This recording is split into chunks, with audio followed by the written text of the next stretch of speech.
ਬਿਸਮਿਲ੍ਲਾਹਿਰਰਹਿਮਾਨਿਰਰਹੀਮ ਤੇ अस्सलाम वालेकुम।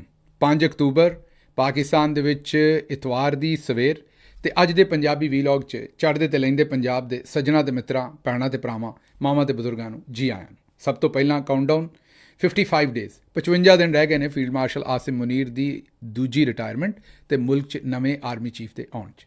ਪਹਿਲੀ ਖਬਰ ਦੇ ਤੌਰ ਤੇ ਅੱਜ ਇਮਰਾਨ ਖਾਨ ਸਾਹਿਬ ਦੀ ਸਾਲਗਿਰਾ 5 ਅਕਤੂਬਰ ਹੈ। ਉਹਨਾਂ ਨੂੰ ਵੀ ਬੜੀ ਬੜੀ ਮੁਬਾਰਕ ਤੇ ਤੁਹਾਨੂੰ ਵੀ ਸਾਰਿਆਂ ਨੂੰ। ਤੇ ਅੱਜ ਦੇ ਦਿਨ ਅਗਰ ਉਹਨਾਂ ਨੂੰ ਰਾਜ਼ੀ ਕਰਨਾ ਚਾਹੁੰਦੇ ਹੋ ਤੇ ਜ਼ਰੂਰ ਕਿਸੇ ਮਾੜੇ ਬੰਦੇ ਨੂੰ ਅੱਜ ਚੰਗੀ ਰੋਟੀ ਖਵਾਓ, ਉਹਦੇ ਨਾਲ ਬਵੋ। ਚੰਗੀ ਰੋਟੀ ਸਿਰਫ ਇੰਜ ਨਹੀਂ ਖਵਾਉਣੀ ਵੀ ਬਸ ਉਹਨੂੰ ਪੈਸੇ ਦੇ ਦੇਣੇ ਨੇ, ਉਹਦੇ ਨਾਲ ਬਹਿ ਕੇ ਰੋਟੀ ਖਾਓ, ਕਿਉਂਕਿ ਖਾਨ ਸਾਹਿਬ ਇਹ ਚੀਜ਼ ਬੜੀ ਪਸੰਦ ਕਰਦੇ ਨੇ। ਮਾੜੇ ਬੰਦੇ ਦੇ ਨਾਲ ਅੱਜ ਕਿਸੇ ਵੀ ਤਰੀਕੇ ਨਾਲ ਉਹਦੀ ਲੋੜ ਪੂਰੀ ਕਰੋ, ਉਹਦੇ ਨਾਲ ਖਲੋਵੋ। ਅਗਰ ਤੁਸੀਂ ਵਾਕਈ ਇਮਰਾਨ ਖਾਨ ਦਾ ਆਪਣੇ ਆਪ ਨੂੰ ਵੋਟਰ ਸਪੋਰਟਰ ਆਂਦੇ ਹੋ, ਅਗਰ ਇਹ ਨਹੀਂ ਕਰ ਸਕਦੇ ਕਿਸੇ ਵਜ੍ਹਾ ਤੋਂ, ਮੁਲਕ ਤੋਂ ਬਾਹਰ ਹੋ, ਕੋਈ ਹੋਰ ਐਸਾ ਮਾਮਲਾ ਹੈ, ਤੇ ਫਿਰ ਸ਼ੌਕਤ ਖਾਨਮ ਹਸਪਤਾਲ ਜਾਂ ਜਿਹੜਾ ਵੀ ਤੁਹਾਨੂੰ ਕੋਈ ਰਫਾਈ ਅਦਾਰਾ ਪਸੰਦ ਹੈ, ਉੱਥੇ ਕੋਈ ਨਾ ਕੋਈ ਜਿਹੜਾ ਆਵਾਮ ਦੀ ਮਦਦ ਕਰਨ ਵਾਸਤੇ ਕੋਈ ਛੋਟਾ ਮੋਟਾ ਜਿੰਨਾ ਵੀ ਤੁਸੀਂ ਚੰਦਾ ਦੇ ਸਕਦੇ ਹੋ ਉਹ ਦਿਓ। ਤੇ ਇਮਰਾਨ ਖਾਨ ਸਾਹਿਬ ਤੋਹਫੇ ਸ਼ੋਫੇ ਲੈਣਾ ਪਸੰਦ ਨਹੀਂ ਕਰਦੇ ਸਾਲਗਿਰਾ 'ਤੇ, ਉਹ ਇਹੋ ਜਿਹਾ ਕੋਈ ਕੰਮ ਕਰੋ ਤੇ ਉਹਨਾਂ ਨੂੰ ਬੜੀ ਖੁਸ਼ੀ ਹੁੰਦੀ ਹੈ, ਇਸ ਲਈ ਜ਼ਰੂਰ ਕਰੋ। ਅੱਛਾ ਜੀ, ਅਗਲੀ ਹੁਣ ਜਿਹੜੀ ਖਬਰ ਹੈ ਤੁਹਾਡੇ ਸਾਹਮਣੇ ਪਹਿਲੀ ਰੱਖਣੀ ਹੈ ਕਸ਼ਮੀਰ ਤੋਂ। ਸ਼ੌਕਤ ਦੁਕਾਨਦਾਰ ਤੇ ਫੀਲਡ ਮਾਰਸ਼ਲ ਆਸਿਮ ਮੁਨੀਰ, ਮੁਕਾਬਲਾ ਬੜਾ ਸਖਤੀ। ਇੱਕ ਪਾਸੇ ਇੱਕ ਲੈਫਟੀਨੈਂਟ ਜਨਰਲ, ਬਲਕਿ ਲੈਫਟੀਨੈਂਟ ਜਨਰਲ ਵੀ ਨਹੀਂ, ਹੁਣ ਤੇ ਫੀਲਡ ਮਾਰਸ਼ਲ ਨੇ ਉਹ 5 ਸਿਤਾਰਾ ਫੀਲਡ ਮਾਰਸ਼ਲ ਸਾਹਿਬ ਤੇ ਉਹਨਾਂ ਦਾ ਪੂਰਾ ਸਿਸਟਮ ਸੀ, ਤੇ ਦੂਜੇ ਪਾਸੇ ਸ਼ੌਕਤ ਦੁਕਾਨਦਾਰ ਸੀ। ਹੁਣ ਤੁਹਾਨੂੰ ਲੱਗੇਗਾ ਕਿ ਮੈਂ ਸ਼ੌਕਤ ਸਾਹਿਬ ਦੀ ਪਤਾ ਨਹੀਂ ਤੋਹੀਨ ਕਰਨ ਵਾਸਤੇ ਉਹਨਾਂ ਦੇ ਨਾਲ ਦੁਕਾਨਦਾਰ ਦਾ ਲਫ਼ਜ਼ ਇਸਤੇਮਾਲ ਕਰ ਰਿਹਾ, ਨਹੀਂ, ਖੁਦਾ ਗਵਾਹ ਨਹੀਂ, ਬਲਕਿ ਮੈਂ ਉਹਨਾਂ ਦੀ ਤਾਰੀਫ ਕਰ ਰਿਹਾ। ਇਹ ਮਦੀਨਾ ਮਾਰਕੀਟ ਦੇ ਵਿੱਚ ਇਹਨਾਂ ਦੀ ਕਿਤਾਬਾਂ ਦੀ ਦੁਕਾਨ ਹੈ।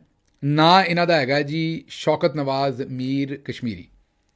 ਇਹ ਅਵਾਮੀ ਐਕਸ਼ਨ ਕਮੇਟੀ ਦੇ ਇੱਕ ਜਿਹੜੇ ਲੀਡਰ ਸਨ, ਔਰ ਅਕਸਰ ਅਸੀਂ ਆਨੇ ਲੀਡਰ ਨਹੀਂ ਨਿਕਲਦੇ ਇਸ ਲਈ ਅਵਾਮ ਨਹੀਂ ਨਿਕਲਦੀ। ਇਹਨਾਂ ਦਾ ਤੁਹਾਨੂੰ ਬੈਕਗਰਾਊਂਡ ਇਸ ਤੋਂ ਦੱਸਣ ਡਿਆ ਵੀ ਇਹ ਇੱਕ ਕਿਤਾਬਾਂ ਦੀ ਦੁਕਾਨ ਮਦੀਨਾ ਮਾਰਕੀਟ 'ਚ ਮੁਜ਼ੱਫਰਾਬਾਦ ਦੇ ਵਿੱਚ ਚਲਾਉਂਦੇ ਨੇ।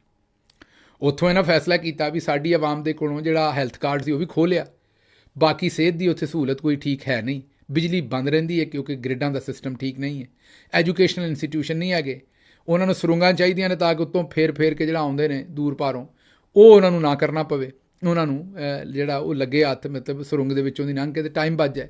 ਫਿਰ CT ਸਕੈਨ ਤੇ MRI ਕੋਈ ਵੀ ਟੈਸਟ ਕਰਵਾਉਣਾ ਤੇ ਇਸਲਾਮਾਬਾਦ ਜਾਓ, ਮਾੜਾ ਬੰਦਾ ਕਿਸ ਤਰ੍ਹਾਂ ਜਾਵੇ। ਫਿਰ ਥਾਣਿਆਂ ਜੋ ਰਿਹਾ, ਜੋ ਉੱਥੋਂ ਦੀ ਕਬੀਨਾ ਕਰ ਰਹੀ, ਵਜ਼ੀਰ ਕਰ ਰਹੇ, ਜੋ ਲੁੱਟ ਪੰਜਾਬ 'ਚ, ਸਿੰਧ 'ਚ, KP 'ਚ, ਜਿਹੜਾ ਆਪਣਾ ਬਲੋਚਿਸਤਾਨ, ਹਰ ਜਗ੍ਹਾ 'ਤੇ ਪਈ ਹੈ, ਉਹ ਹੀ ਕਸ਼ਮੀਰ 'ਚ ਪਈ ਸੀ। ਤੇ ਇਹ ਲੋਕਾਂ ਨੇ, ਆਮ ਆਵਾਮ ਨੇ ਖਲੋਣ ਦਾ ਫੈਸਲਾ ਕਰ ਦਿੱਤਾ। ਇਹ ਜਿਹੜੇ ਸ਼ੌਕਤ ਦੁਕਾਨਦਾਰ ਸਾਹਿਬ ਨੇ, ਇਹ ਜਿਸ ਵੇਲੇ ਖਲੋਤੇ ਤੇ ਸਿਰਫ 40 ਲੱਖ ਦੀ ਮੇਰੇ ਖਿਆਲ ਆਬਾਦੀ ਹੈ, ਅਤੇ ਉੱਥੇ 53 ਜਿਹੜੇ ਉਹ ਵਜ਼ੀਰ ਬਣਾਏ ਖੜ੍ਹੇ ਸਨ, ਅਤੇ ਉਹ ਮਾਲ ਪਾਣੀ ਖਾ ਰਹੇ ਸਨ ਆਵਾਮ ਦਾ, ਔਰ ਕੰਮ ਆਵਾਮ ਦਾ ਕੋਈ ਨਹੀਂ।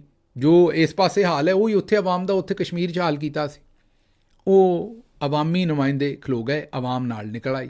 ਅਵਾਮੀ ਨੁਮਾਇੰਦੇ, ਮੈਂ ਇਸ ਤੋਂ ਆਨਾ ਵੀ ਅਸਲ ਤੇ ਅਵਾਮੀ ਨੁਮਾਇੰਦੇ ਉਹਨਾਂ ਨੂੰ ਹੋਣਾ ਚਾਹੀਦਾ ਜਿਹੜੇ ਵੋਟ ਲੈ ਕੇ ਗਏ ਸਨ, ਪਰ ਉਹ ਨਹੀਂ ਸੀ। ਅਸਲ ਅਵਾਮੀ ਨੁਮਾਇੰਦੇ ਇਹ ਸਨ ਜਿਹੜੇ ਖਲੋ ਗਏ ਨੇ ਆਵਾਮ ਵਾਸਤੇ, ਕਿਉਂਕਿ ਆਵਾਮ, ਮੈਂ ਹਮੇਸ਼ਾ ਆਨਾ ਵੀ ਨੁਮਾਇੰਦੇ ਤੁਹਾਡੇ ਵਰਗੇ ਹੀ ਹੋਣੇ ਚਾਹੀਦੇ ਨੇ। ਇਹ ਤੁਹਾਡੇ ਵਰਗੇ ਸਨ। ਇਹ ਕੁਝ ਇੱਕ ਬੰਦਾ ਸੋਸ਼ਲ ਮੀਡੀਆ 'ਤੇ ਉਹਨਾਂ ਦਾ ਮਜ਼ਾਕ ਉਡਾ ਰਿਹਾ ਸੀ ਕਿ ਉਹਨਾਂ ਨੇ ਗਲ ਦੇ ਵਿੱਚ ਜਿਹੜਾ ਸਕਾਫ ਜਾਂ ਕੱਪੜਾ ਪਾਇਆ ਹੋਇਆ ਸੀ ਉਹਦੇ ਨਾਲ ਹੀ ਆਪਣਾ ਪਸੀਨਾ ਸਾਫ਼ ਕਰ ਰਹੇ ਸਨ। ਬਸ ਜ਼ਾਹਿਰ ਹੈ ਬਈ ਇੱਕ ਅਵਾਮੀ ਆਦਮੀ, ਉਹ ਅਵਾਮੀ ਕੰਮ ਹੀ ਕਰੇਗਾ। ਅਤੇ ਇਹ ਨਹੀਂ ਚੁੱਕੇ। ਉੱਥੇ ਬ੍ਰਿਗੇਡੀਅਰ ਫਾਇਕ ਸਾਹਿਬ ਨੂੰ ਵੀ ਲਾਇਆ ਗਿਆ। ਬ੍ਰਿਗੇਡੀਅਰ ਫਾਇਕ ਸਾਹਿਬ ਕੋਲ ਉਹੀ ਫੱਕੀ ਸੀ ਜਿਹੜੀ ਉਹਨਾਂ ਨੇ ਪੰਜਾਬ ਦੇ ਵਿੱਚ ਦਿੱਤੀ। ਸਾਡੀਆਂ ਕਈ ਸਾਰੀਆਂ ਭੈਣਾਂ ਜਿਹੜੀਆਂ ਨੇ ਉਹ ਬੜੀਆਂ ਜੇ ਤੁਸੀਂ ਇਹ ਕਹੋ ਕਿ ਫੈਨ ਸਨ ਬ੍ਰਿਗੇਡੀਅਰ ਫਾਇਕ ਸਾਹਿਬ ਦੀਆਂ। ਉਹ ਕਿਹੜੀਆਂ ਭੈਣਾਂ ਨੇ ਸਾਡੀਆਂ, ਉਹ ਬਾਅਦ ਦੇ ਵਿੱਚ ਗੱਲ ਕਰਾਂਗੇ ਉਹਨਾਂ 'ਤੇ, ਛੱਡ ਦਿਓ ਇਸ ਵੇਲੇ। ਲੇਕਿਨ ਬੜੀਆਂ ਬੀਬੀਆਂ ਨੇ, ਉਹ ਤੁਸੀਂ ਹੈਰਾਨ ਹੋ ਜਾਓ ਕਿ ਬ੍ਰਿਗੇਡੀਅਰ ਫਾਇਕ ਸਾਹਿਬ ਦੀਆਂ ਜਿਹੜੀਆਂ ਮਾਸ਼ਾਅੱਲਾ ਕੁਆਲਿਟੀਜ਼ ਸਨ, ਉਹਨਾਂ ਤੋਂ ਉਹ ਬਹੁਤ ਮੁਤਾਸਰ ਸਨ। ਅਤੇ ਬ੍ਰਿਗੇਡੀਅਰ ਫਾਇਕ ਸਾਹਿਬ ਨੇ ਇਹ ਫੱਕੀ ਜਿਹੜੀ ਪੰਜਾਬ 'ਚ ਦਿੱਤੀ, ਉਹੀ ਫੱਕੀ ਦੀ ਡੱਬੀ ਉਹਨਾਂ ਜੇਬ 'ਚ ਪਾਈ ਅਤੇ ਉਹ ਜਾ ਪੜੇ ਆਜ਼ਾਦ ਕਸ਼ਮੀਰ। ਉਹੀ ਫੱਕੀ ਉਹਨਾਂ ਉੱਤੇ ਦਿੱਤੀ। ਉਹ ਫੱਕੀ ਜਿਸ ਵੇਲੇ ਆਜ਼ਾਦ ਕਸ਼ਮੀਰ ਦੀ ਪੁਲਿਸ ਨੇ ਕਿਹਾ ਕਿ ਨਹੀਂ ਜਨਾਬ, ਇਹ ਕੰਮ ਅਸੀਂ ਨਹੀਂ ਕਰ ਸਕਦੇ ਜਿਹੜਾ ਪੰਜਾਬ ਪੁਲਿਸ ਨੇ ਕੀਤਾ। ਪੰਜਾਬ ਪੁਲਿਸ ਤੇ ਇਸ ਵੇਲੇ ਤੁਹਾਨੂੰ ਪਤਾ ਜੋ ਆਉਂਦੇ ਨੇ ਉਹ ਕਰੀ ਆਉਂਦੀ ਹੈ। ਕਸ਼ਮੀਰ ਵਾਲਿਆਂ ਨੇ ਆਖਿਆ ਅਸੀਂ ਆਪਣੀ ਆਵਾਮ ਨਾਲ ਇਹ ਕੰਮ ਨਹੀਂ ਕਰਨੇ, ਹੱਥ ਖੜੇ ਕਰ ਦਿੱਤੇ। ਅਤੇ ਉਹਨਾਂ ਕਿਹਾ ਕੋਈ ਗੱਲ ਨਹੀਂ, ਸਾਡੇ ਕੋਲ ਤੁਹਾਡੇ ਤੋਂ ਵੱਧ, ਮਤਲਬ ਪੰਜਾਬ ਪੁਲਿਸ ਤੋਂ ਵੱਧ ਬੰਦੇ ਹੈਗੇ ਨੇ। ਉਹਨਾਂ ਇਸਲਾਮਾਬਾਦ ਪੁਲਿਸ ਸੱਦ ਲਈ। ਇਸਲਾਮਾਬਾਦ ਪੁਲਿਸ ਨੇ ਆ ਕੇ ਅਤੇ ਜਨਾਬ ਵਾਲਾ ਉੱਥੇ ਜਿਹਨੂੰ ਆਉਂਦੇ ਨੇ ਡੰਡਾ ਚਾੜ ਦੇਣਾ ਪੰਜਾਬੀ 'ਚ, ਉਹ ਡੰਡਾ ਚਾੜ ਦਿੱਤਾ, ਮਤਲਬ ਕਿ ਡੰਡਾ ਫੜ ਲਿਆ। ਹਰ ਬੰਦੇ ਨੂੰ ਡੰਡਾ ਫੇਰਨਾ ਸ਼ੁਰੂ ਕਰ ਦਿੱਤਾ ਉਹਨਾਂ ਨੇ। ਅਤੇ ਅਗਲੇ ਪਾਸਿਓਂ ਫਿਰ ਮੈਂ ਤੁਹਾਨੂੰ ਦੱਸਿਆ ਵੀ ਕਸ਼ਮੀਰੀ ਸਨ, ਉਹਨਾਂ ਨੈੱਟ ਪ੍ਰੈਕਟਿਸ ਜਿਹੜੀ ਹੈ ਉਹ ਕੀਤੀ ਹੋਈ ਹੈ ਉਹਨਾਂ ਦੇ ਉੱਤੇ, ਇੰਡੀਅਨ ਆਰਮੀ ਦੇ ਉੱਤੇ। ਉਹ ਅੱਗੋਂ ਖਲੋ ਗਏ, ਉਹਨਾਂ ਪਥਰਾਓ ਸ਼ੁਰੂ ਕਰ ਦਿੱਤਾ, ਫਿਰ ਭੱਜੇ। ਫਿਰ ਕਿਸੇ ਦੀ ਡੰਡਾ ਜਿਹੜਾ ਉਹ ਵੀ ਰਹਿ ਗਿਆ, ਅਤੇ ਸ਼ੀਲਡ ਵੀ ਰਹਿ ਗਈ, ਅਤੇ ਕਿਸੇ ਦੀ ਪਤਲੂਨ ਰਹਿ ਗਈ, ਅਤੇ ਕਿਸੇ ਦੀ ਸ਼ਰਟ ਰਹਿ ਗਈ। ਉਹਨਾਂ ਟੰਗ ਛੱਡੀਆਂ ਅਰਸ਼ਾਈ। ਜੀ ਹਾਂ, ਉਹਨਾਂ ਪਤਲੂਨਾਂ ਟੰਗ ਛੜੀਆਂ। ਉਹਨਾਂ ਪੁਲਿਸ ਵਾਲਿਆਂ ਦੀਆਂ ਪਤਲੂਨਾਂ ਜਿਹੜੀਆਂ ਕਿਸੇ ਚੌਕਾਂ 'ਚ ਟੰਗੀਆਂ, ਕਿਸੇ ਪਹਾੜ 'ਤੇ ਟੰਗੀਆਂ, ਕਿਸੇ ਕਿੱਕਰ 'ਤੇ ਟੰਗ ਦਿੱਤੀਆਂ। ਆਉਂਦੇ ਨਾ ਵੀ ਲਾ ਕੇ ਕਿੱਕਰ ਦੇ ਉੱਤੇ ਟੰਗੀ ਜਿਹੜੀ ਹੁੰਦੀ ਨਾ ਸ਼ਾਇਦ, ਉਹ ਵੈਸੇ ਵੀ ਬੜੀ ਤਕਲੀਫ ਦਿੰਦੀ ਕਿਉਂਕਿ ਕੰਡੇ ਹੁੰਦੇ ਨੇ, ਉਹ ਲੱਥਦੀ ਵੀ ਨਹੀਂ, ਫਿਰ ਕੰਡਿਆਂ 'ਚ ਫਸ ਜਾਂਦੀ ਹੈ ਨਾ। ਉਹ ਹੁਣ ਪਤਲੂਨਾਂ ਕਿੱਕਰ 'ਤੇ ਟੰਗ ਦਿੱਤੀਆਂ ਉਹਨਾਂ ਨੇ। ਅਤੇ ਜਿਹੜੇ ਉਹਨਾਂ ਦੇ ਕਾਬੂ FC ਵਾਲੇ ਜਾਂ ਪੁਲਿਸ ਵਾਲੇ ਹੋਏ, ਉਹਨਾਂ ਨੇ ਫਿਰ ਖੁੰਨੇ ਵੀ ਸੇਕੇ। ਲੇਕਿਨ ਇੱਕ ਕੰਮ ਚੰਗਾ ਕੀਤਾ ਕਸ਼ਮੀਰ ਵਾਲਿਆਂ ਨੇ, ਉਹ ਜ਼ਾਹਿਰ ਹੈ ਮਾਵਾਂ ਨੇ ਘਰੋਂ ਦੱਸ ਕੇ ਘੱਲਿਆ ਸੀ ਵੀ ਪੁੱਤਰ ਬਿਲਕੁਲ ਖੁੰਨੇ ਹੀ ਨਹੀਂ ਸੇਕਣੇ। ਨਾਲ ਉਹਨਾਂ ਨੇ ਲੋਗੜ ਦਾ ਵੀ ਥੋੜ੍ਹਾ ਲੋਗੜ ਵੀ ਦਿੱਤਾ ਵੀ ਆਹ ਸੇਕਦੇ ਵੀ ਜਾਇਓ। ਹੁਣ ਤੁਹਾਡੇ 'ਚੋਂ ਕਈਆਂ ਨੂੰ ਲੋਗੜ ਦਾ ਨਹੀਂ ਪਤਾ ਹੋਣਾ। ਲੋਗੜ ਉਹ ਰੂਹ ਹੁੰਦਾ ਜਿਹੜਾ ਬੜਾ ਡੈਂਸ ਹੋਵੇ। ਹੁਣ ਡੈਂਸ ਦਾ ਮੈਂ ਕੀ ਲਫ਼ਜ਼ ਪੰਜਾਬੀ ਉਰਦੂ 'ਚ ਇਸ ਵੇਲੇ ਜ਼ਿਹਨ 'ਚ ਨਹੀਂ ਆ ਰਿਹਾ। ਉਹਦੀ ਡੈਂਸਿਟੀ ਬੜੀ ਹੁੰਦੀ ਹੈ, ਬੜਾ ਸੰਘਣਾ, ਹਾਂ ਸੰਘਣਾ ਰੂਹ ਹੁੰਦਾ। ਉਹ ਚਰੋਕਣਾ ਜਿਹੜਾ ਰਜ਼ਾਈਆਂ 'ਚ ਪਿਆ ਹੋਵੇ, ਅਤੇ ਮਤਲਬ ਲਵਾ ਨਵਾਂ ਰੂਹ ਨਹੀਂ, ਜਿਹੜਾ ਚਰੋਕਣਾ ਪੁਰਾਣਾ ਰੂਹ ਹੁੰਦਾ ਨਾ ਰਜ਼ਾਈਆਂ ਦੇ ਵਿੱਚ ਪੈ ਕੇ, ਉਹ ਜਿਹਦੀ ਇੱਕ ਕਿਸਮ ਦੀ ਡਲੀ ਬਣ ਜਾਂਦੀ ਹੈ ਅਤੇ ਉਹਦੇ ਵਿੱਚ ਮੈਲ ਸ਼ੈਲ ਵੀ ਵਿੱਚ ਹੀ ਹੁੰਦੀ ਹੈ। ਉਹਦੇ 'ਚੋਂ ਮੈਲ ਸ਼ੈਲ ਦਾ ਮਤਲਬ ਇਹ ਹੈ ਕਿ ਉਹ ਜ਼ਾਹਿਰ ਹੈ ਰੋਗਨੀਆਤ ਹੀ ਹੁੰਦੇ ਨੇ ਨਾ, ਉਹ ਸਾਰੇ ਉਹਦੇ ਵਿੱਚ ਗਏ ਹੁੰਦੇ ਨੇ ਰਜ਼ਾਈਆਂ ਦੇ। ਉਹ ਜਿਹੜਾ ਰੂਹ ਹੁੰਦਾ ਨਾ, ਉਹਨੂੰ ਤੱਤਾ ਕਰੋ ਨਾ, ਕਿਉਂਕਿ ਉਹ ਡੈਂਸ ਹੁੰਦਾ ਤਾਂ ਉਹ ਕਾਫੀ ਵਧੇਰ ਚਿਰ ਤੱਤਾ ਰਹਿੰਦਾ। ਅਤੇ ਜੇ ਆਪਣਾ ਲੋਗੜ ਨੂੰ ਤੱਤਾ ਕਰਕੇ ਉੱਤੇ ਥੋੜ੍ਹਾ ਜਿਹਾ ਤੇਲ ਲਾ ਕੇ ਅਤੇ ਉਹਨੂੰ ਬੰਨ੍ਹ ਲਓ ਨਾ ਕਿਤੇ, ਇਹ ਮੇਰਾ ਮਤਲਬ ਹੈ ਡਾਂਗ ਸ਼ਾਂਗ ਪਈ ਹੋਵੇ ਬੰਦੇ ਨੂੰ ਅਤੇ ਕਿਤੇ ਥਾਂ ਸੁੱਜਿਆ ਹੋਵੇ, ਉੱਤੇ ਲੋਗੜ ਬੰਨ੍ਹ ਲਓ ਅਤੇ ਬੰਦਾ ਠੀਕ ਹੋ ਜਾਂਦਾ। ਹੁਣ ਤੁਸੀਂ ਸਮਝਦੇ ਹੋਗੇ ਪਤਾ ਨਹੀਂ ਲੋਗੜ ਕਿਹੜਾ ਅਸਲਾ ਜਿਹੜਾ ਉਹਨਾਂ ਦੀਆਂ ਮਾਵਾਂ ਨੇ ਉਹਨਾਂ ਨੂੰ ਦਿੱਤਾ। ਇਹ ਰੂਹ ਹੁੰਦਾ ਡੈਂਸ, ਇਹ ਕਾਟਨ ਜਿਹੜੀ ਹੈ ਰਜ਼ਾਈਆਂ ਦੇ ਵਿੱਚੋਂ ਕੱਢ ਕੇ ਉਹ ਉਹਨਾਂ ਨਾਲ ਦਿੱਤੀ ਵੀ ਪੁੱਤਰ ਜਿਹਦੇ ਖੁੰਨੇ ਸਿੱਖੋ ਉਹਨੂੰ ਇਹ ਲੋਗੜ ਵੀ ਦੇਣਾ, ਵੀ ਤੇਲ ਲਾ ਕੇ ਇਹ ਬੰਨ੍ਹ ਲੈਣਾ। ਅਤੇ ਕਸ਼ਮੀਰੀਆਂ ਨੇ ਉਹ ਲੋਗੜ ਵੀ ਦਿੱਤਾ ਨਾਲ। ਉਹ ਹੁਣ ਸੱਜਣਾ ਨੇ ਉੱਥੋਂ ਲੋਗੜ ਬੰਨਿਆ ਅਤੇ ਉਹ ਵਾਪਸ ਆਏ ਨੇ। ਕੋਈ ਪਿਮਸ ਪਿਆ, ਉਹਨਾਂ ਨੂੰ ਆ ਕੇ ਮੋਹਸਨ ਨਕਵੀ ਸਾਹਿਬ ਪੁੱਛ ਰਹੇ ਨੇ, ਮੋਹਸਨ ਨਕਵੀ ਸਾਹਿਬ ਵੈਸੇ ਸਿਆਣੇ ਹੱਥੀ ਜੇ ਕਿਤੇ ਤੁਸੀਂ ਜਾਂਦੇ ਨਾ ਉੱਥੇ ਅਤੇ ਆਵਾਮ ਨੇ ਲੋਗੜ ਤੁਹਾਨੂੰ ਵੀ ਦੇ ਦੇਣਾ ਸੀ, ਯਕੀਨ ਕਰੋ। ਥੋੜ੍ਹਾ ਬਹੁਤ ਲੋਗੜ ਲੱਗੇ ਹੱਥ, ਤੁਹਾਡੇ ਹੱਥ ਵੀ ਉਹਨਾਂ ਨੇ ਫੜਾਉਣਾ ਸੀ। ਨਿਕਲੇ ਸਨ ਉਹ 38 ਮੁਤਾਲਬਾਤ ਲੈ ਕੇ ਅਤੇ ਵਾਪਸ ਗਏ ਨੇ 42 ਮਨਜ਼ੂਰ ਕਰਾ ਕੇ। ਅਤੇ ਸੋਚੋ ਜੇ ਸਿਆਸਤਦਾਨ ਹੁੰਦੇ, ਸਿਆਸਤਦਾਨ ਤਾਂ ਜ਼ਿਆਦਾਤਰ ਫਨਕਾਰ ਹੁੰਦੇ ਨੇ ਨਾ। ਇਮਰਾਨ ਖਾਨ ਵਰਗਾ ਸਿਆਸਤਦਾਨ ਰੋਜ਼ ਤੇ ਨਹੀਂ ਮਾਂ ਨੇ ਜੰਮਣਾ ਨਾ। ਅੱਜ ਉਹਨਾਂ ਦੀ ਸਾਲਗਿਰਾ, ਉਹ ਇਸੇ ਤੋਂ ਤੇ ਅੰਦਰ ਬੈਠਾ ਉਹ। ਅਤੇ ਜਿਹੜੇ ਸਿਆਸਤਦਾਨ ਹੁੰਦੇ ਨੇ ਉਹ ਤਾਂ ਜ਼ਿਆਦਾਤਰ ਤਾਂ ਅਦਾਕਾਰ ਹੀ ਹੁੰਦੇ ਨੇ। ਅਗਰ ਇੱਥੇ ਕੋਈ ਸਿਆਸਤਦਾਨ ਹੁੰਦੇ ਨਾ ਮੰਜੇ ਹੋਏ, ਇਹ ਸ਼ੌਕਤ ਦੁਕਾਨਦਾਰ ਸਾਹਿਬ ਦੀ ਜਗ੍ਹਾ 'ਤੇ, ਉਹਨਾਂ ਸੌਦਾ ਕਰ ਜਾਣਾ ਸੀ। ਉਹਨਾਂ ਦਰਮਿਆਨ 'ਚ ਹੀ ਵੇਚ ਵੂਚ ਦੇਣੀ ਸੀ ਹਰ ਸ਼ਾਈ, ਉਹਨਾਂ ਵੇਚ ਕੇ ਨਿਕਲ ਜਾਣਾ ਸੀ ਸੱਜੇ ਖੱਬੇ। ਇਹ ਆਮ ਅਵਾਮੀ ਲੋਕ ਸਨ, ਆਵਾਮ ਦੇ ਵਿੱਚੋਂ ਸਨ। ਇਸ ਲਈ ਇਹਨਾਂ ਨੇ ਖੁੰਨੇ ਵੀ ਸੇਕੇ ਨੇ, ਲੋਗੜ ਵੀ ਦਿੱਤਾ ਹੈ, 38 ਮੁਤਾਲਬਾਤ ਲੈ ਕੇ ਨਿਕਲੇ ਸਨ ਅਤੇ 42 ਮਨਜ਼ੂਰ ਕਰਵਾ ਕੇ ਨਿਕਲੇ ਨੇ। ਸ਼ਾਬਾਸ਼ ਬਈ ਜਵਾਨੋ। ਔਰ ਇੱਕ ਪਾਸੇ ਪੂਰਾ ਫੀਲਡ ਮਾਰਸ਼ਲ ਦਾ ਪੂਰਾ ਜਿਹੜਾ ਸਿਸਟਮ ਸੀ ਅਤੇ ਦੂਜੇ ਪਾਸੇ ਸ਼ੌਕਤ ਦੁਕਾਨਦਾਰ ਸੀ। ਅਤੇ ਬੱਲੇ ਹੈ ਬਈ ਸ਼ੌਕਤ ਦੁਕਾਨਦਾਰ ਨੂੰ, ਉਹਨੇ ਜਿਹੜੇ ਇੱਕ ਵਾਰੀ ਜਿੱਤ ਕੇ ਵਿਖਾਇਆ। ਅਤੇ ਮੈਂ ਆਉਂਦਾ ਹੈ ਕਿ ਬੜੀ ਖੂਬਸੂਰਤ ਗੱਲ ਹੈ ਕਿ ਆਵਾਮ ਜਿੱਤੀ ਹੈ। ਵੈਸੇ ਤਾਂ ਇੱਥੇ ਫੀਲਡ ਮਾਰਸ਼ਲ ਨੂੰ ਵੀ ਰਾਜ਼ੀ ਹੋਣਾ ਚਾਹੀਦਾ ਅਗਰ ਉਹ ਵਾਕਈ ਪਾਕਿਸਤਾਨ ਦੇ ਆਈਨ 'ਤੇ ਬਿਲੀਵ ਕਰਦੇ ਨੇ। ਜਿੱਥੇ ਕਿਤੇ ਆਵਾਮ ਜਿੱਤੇ ਉੱਥੇ ਬੰਦਿਆਂ ਨੂੰ ਰਾਜ਼ੀ ਹੋਣਾ ਚਾਹੀਦਾ। ਉਹ ਭਾਵੇਂ ਨੇਪਾਲ 'ਚ ਜਿੱਤੇ, ਭਾਵੇਂ ਬੰਗਲਾਦੇਸ਼ ਜਿੱਤੇ, ਜਿੱਥੇ ਵੀ ਆਮ ਆਵਾਮ ਜਿਹੜਾ ਗਰੀਬ ਆਦਮੀ ਹੁੰਦਾ, ਖਲਕੇ ਖੁਦਾ ਹੈ, ਉਹਦੀ ਫਤਹ ਹੋਵੇ, ਉੱਥੇ ਜਿਹੜਾ ਸਾਰਿਆਂ ਨੂੰ ਰਾਜ਼ੀ ਹੋਣਾ ਚਾਹੀਦਾ। ਮੈਂ ਬੜਾ ਰਾਜ਼ੀ ਹਾਂ ਵੀ ਕਸ਼ਮੀਰੀਆਂ ਨੇ ਆਪਣੀ ਸਾਰੀ ਗੱਲਬਾਤ ਜਿਹੜੀ ਹੈ ਉਹ ਪੂਰੀ ਕੀਤੀ ਹੈ। ਮਤੀਉੱਲਾ ਜਾਨ ਸਾਹਿਬ ਕਹਿੰਦੇ ਨੇ ਆਜ਼ਾਦ ਕਸ਼ਮੀਰ ਦੇ ਲੋਕਾਂ ਨੇ ਪਾਕਿਸਤਾਨ ਦੇ ਲੋਕਾਂ ਨੂੰ ਸਬਕ ਸਿਖਾਇਆ ਕਿ ਕਿਸ ਤਰ੍ਹਾਂ ਪੁਰਅਮਨ ਤਰੀਕੇ ਨਾਲ ਆਪਣੇ ਹਕੂਕ ਲਏ ਜਾ ਸਕਦੇ ਨੇ। ਪਹਿਲਾ ਨਾਰਾ ਲੱਗਦਾ ਸੀ ਕਸ਼ਮੀਰ ਬਣੇਗਾ ਪਾਕਿਸਤਾਨ, ਅਤੇ ਹੁਣ ਨਾਰਾ ਲੱਗਦਾ ਪਾਕਿਸਤਾਨ ਬਣੇਗਾ ਕਸ਼ਮੀਰ। ਕੋਈ ਸ਼ੱਕ ਨਹੀਂ ਇਹਦੇ ਵਿੱਚ, ਇਹ ਲੱਗਣਾ ਚਾਹੀਦਾ ਨਾਰਾ ਹੁਣ ਵੀ ਪਾਕਿਸਤਾਨ ਵੀ ਬਣੇਗਾ ਆਜ਼ਾਦ ਕਸ਼ਮੀਰ। ਸਮਝਦੇ ਹੋ ਨਾ। ਅਤੇ ਇਸ ਵਾਸਤੇ ਇਹ ਮਤੀਉੱਲਾ ਜਾਨ ਸਾਹਿਬ ਦੀ ਜਿਹੜੀ ਗੱਲ ਹੈ ਇਹਦੇ ਨਾਲ ਮੈਂ ਬਿਲਕੁਲ ਸਹਿਮਤ ਹਾਂ।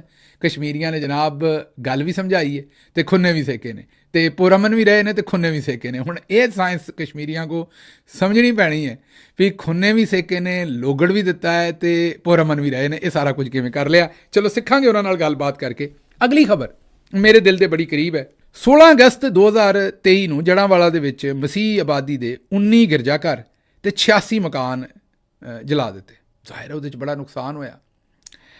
ਰਿਆਸਤ ਨੇ ਇਨਸਾਫ ਕਰਨ ਦੇ ਵਾਅਦੇ ਵੀ ਕੀਤੇ। ਉਹ ਜਿਹੜਾ ਬੇਸ਼ਰਮ ਜੋਕਰ ਸੀ, ਬੇਹਯਾ ਬਗੈਰਤ ਆਦਮੀ, ਮਾਜ਼ਰਤ, ਉਹ ਬਗੈਰਤ ਦੇ ਲਫ਼ਜ਼ ਦੇ ਉੱਤੇ ਮਾਜ਼ਰਤ, ਉਹ ਜਿਹੜਾ ਕਾਜ਼ੀ ਫਾਇਜ਼ ਈਸਾ, ਉਹ ਆਪਣੀ ਅਹਿਲੀਆ ਦੇ ਨਾਲ ਉੱਥੇ ਦੌਰਾ ਕਰਨ ਵੀ ਗਏ ਸਨ। ਸਾਰੀ ਸ਼ੋਭਦਾਬਾਜ਼ੀ। ਉਸ ਤੋਂ ਬਾਅਦ ਚੀਫ ਜਸਟਿਸ ਬਣ ਕੇ ਕਦੀ ਉਸ ਕੇਸ ਨੂੰ ਪੁੱਟਿਆ ਹੀ ਨਹੀਂ, ਸੁਣਿਆ ਹੀ ਨਹੀਂ। ਔਰ ਕਿਹਾ ਸੀ ਮਰਕਜ਼ੀ ਮੁਲਜ਼ਮਾਨ ਜਿਹੜੇ ਨੇ ਉਹਨਾਂ ਨੂੰ ਸਜ਼ਾਵਾਂ ਦੇਵਾਂਗੇ, ਇਨਸਾਫ ਹੋਏਗਾ। ਤਮਾਮ ਮਰਕਜ਼ੀ ਮੁਲਜ਼ਮਾਨ ਰਿਹਾ ਹੋ ਗਏ ਨੇ, ਕਿਸੇ ਨੇ ਕਿਸੇ ਨੂੰ ਸਜ਼ਾ ਨਹੀਂ ਦਿੱਤੀ। ਅੱਛਾ, ਇਹ ਹੁਣ ਜਦੋਂ ਮਾੜੇ ਨਾਲ ਧੱਕਾ ਹੁੰਦਾ ਨਾ ਪਾਕਿਸਤਾਨ 'ਚ, ਕੋਈ ਨਹੀਂ ਬੋਲਦਾ, ਕੋਈ ਨਹੀਂ ਬੋਲਦਾ। ਤਗੜੇ ਨਾਲ ਧੱਕਾ ਹੋਵੇ ਸਾਰੇ ਬੋਲਦੇ। ਕਰੋਨਾ ਆਇਆ ਸੀ ਨਾ, ਉਹਦੇ 'ਚ ਤਗੜੇ ਮਾੜੇ ਸਾਰੇ ਫਸਦੇ ਸਨ ਅਤੇ ਸਾਰਿਆਂ ਨੂੰ ਲੱਗਾ ਸੀ ਬੜੀ ਬਿਮਾਰੀ ਆਈ। ਕੋਈ ਬਿਮਾਰੀ ਇਹੋ ਜਿਹੀ ਹੋਵੇ ਜਿਸ 'ਚ ਸਿਰਫ ਗਰੀਬ ਮਰਦੇ ਨੇ, ਤੁਸੀਂ ਵੇਖੋਗੇ ਐਡੀ ਕੋਈ ਤਵੱਜੋ ਹੀ ਨਹੀਂ। ਕੋਈ ਹੋਰ ਜੁਰਮ ਐਸਾ ਹੋ ਜਾਏ, ਮਤਲਬ ਕਿਸੇ ਬੀਬੀ ਭੈਣ ਦੀ ਇੱਜ਼ਤ ਲੁੱਟ ਜਾਏ, ਅਗਰ ਮਾੜੇ ਦੀ ਧੀ ਹੈ ਤਾਂ ਕੋਈ ਰੌਲਾ ਨਹੀਂ। ਕਿਸੇ ਤਗੜੇ ਦੀ ਜਾਂ ਕਿਸੇ, ਮੇਰਾ ਮਤਲਬ ਐਸੀ ਸੂਰਤ ਹਾਲ ਦੇ ਵਿੱਚ ਕੋਈ ਅਪਰ ਮਿਡਲ ਕਲਾਸ, ਕੋਈ ਮੈਂ ਨਹੀਂ ਆਉਂਦਾ ਕਿਸੇ ਨਾਲ ਵੀ ਨਹੀਂ ਹੋਣਾ ਚਾਹੀਦਾ ਇਹੋ ਜਿਹਾ ਕੰਮ। ਜ਼ੁਲਮ ਕੋਈ ਵੀ ਕਿਸੇ ਨਾਲ ਨਹੀਂ, ਲੇਕਿਨ ਮੈਂ ਸਿਰਫ ਇਸ਼ਰਾਫੀਆ ਦੇ ਸਟੈਂਡਰਡ ਤੁਹਾਨੂੰ ਦੱਸ ਰਿਹਾ। ਕਿਸੇ ਤਗੜੇ ਨਾਲ ਉਹੀ ਜੁਰਮ ਹੋ ਜਾਏ ਤਾਂ ਪਾਕਿਸਤਾਨ ਸੰਸਾਨ ਹੋ ਜਾਂਦਾ, ਇੱਕ ਵਾਰੀ ਸਨਾਟਾ ਛਾ ਜਾਂਦਾ, ਰੌਲੇ ਪੈ ਜਾਂਦੇ ਨੇ, ਤਾਰਾਂ ਖੜਕ ਜਾਂਦੀਆਂ ਨੇ। ਮਾੜੇ ਦੀ ਧੀ ਲੁੱਟ ਜਾਏ, ਇੱਜ਼ਤ ਲੁੱਟ ਜਾਏ, ਕਤਲ ਹੋ ਜਾਏ, ਜੋ ਮਰਜ਼ੀ ਹੋ ਜਾਏ, ਕੋਈ ਪੁੱਛਣ ਵਾਲਾ ਨਹੀਂ। ਇਹ ਹੁਣ ਜਿਹੜੀ CCD ਪੁਲਿਸ ਹੈ, ਇਹ ਰੋਜ਼ ਨੇਫਿਆਂ ਦੇ ਵਿੱਚ ਜਿਹੜੇ ਪਿਸਤੌਲ ਚਲਾਉਣ ਡਈ, ਇਹ ਕਿਸੇ ਤਗੜੇ ਦੇ ਪੁੱਤਰ ਦੇ ਨੇਫੇ 'ਚ ਪਿਸਤੌਲ ਨਹੀਂ ਚੱਲੇਗਾ। ਤੁਹਾਨੂੰ ਲੱਗਦਾ ਵੀ ਤਗੜਿਆਂ ਦੇ ਪੁੱਤਰ ਜਿਹੜੇ ਨੇ ਕੁੜੀਆਂ ਨਹੀਂ ਛੇੜਦੇ, ਉਹ ਲੋਕਾਂ ਦੀਆਂ ਬੱਚੀਆਂ ਦੀਆਂ ਇੱਜ਼ਤਾਂ ਖਰਾਬ ਨਹੀਂ ਕਰਦੇ? ਤੁਸੀਂ ਜਾ ਕੇ ਕੇਸਿਸ ਖੋਲ੍ਹੋ ਤਾਂ ਸਹੀ ਥਾਣਿਆਂ ਦੇ ਵਿੱਚ। ਕਿਹੜੇ ਇਸ਼ਰਾਫੀਆ ਦੇ ਬੱਚੇ ਨੇ ਜਿਹੜੇ ਰੇਪ ਵੀ ਕਰਦੇ ਨੇ, ਜਿਹੜੇ ਆਪਣਾ ਇੱਜ਼ਤਾਂ ਵੀ ਲੁੱਟਦੇ ਨੇ, ਜਿਹੜੇ ਸੋਸ਼ਲ ਮੀਡੀਆ 'ਤੇ ਔਰਤਾਂ ਦੀਆਂ ਗੰਦੀਆਂ ਤਸਵੀਰਾਂ ਵੀ ਉਹਨਾਂ ਨੂੰ ਬਲੈਕਮੇਲ ਕਰਨ ਵਾਸਤੇ ਜਾਰੀ ਕਰਦੇ ਨੇ। ਉੱਥੇ ਨੇਫੇ 'ਚ ਪਿਸਤੌਲ ਨਹੀਂ ਚੱਲੇਗਾ, ਕਿਉਂਕਿ ਅਗਲਾ ਅਗਰ ਭਾਰਾ ਹੋਇਆ ਉਹਨੇ CCD ਦੇ ਨੇਫੇ 'ਚ ਪਿਸਤੌਲ ਚਲਾ ਦੇਣਾ।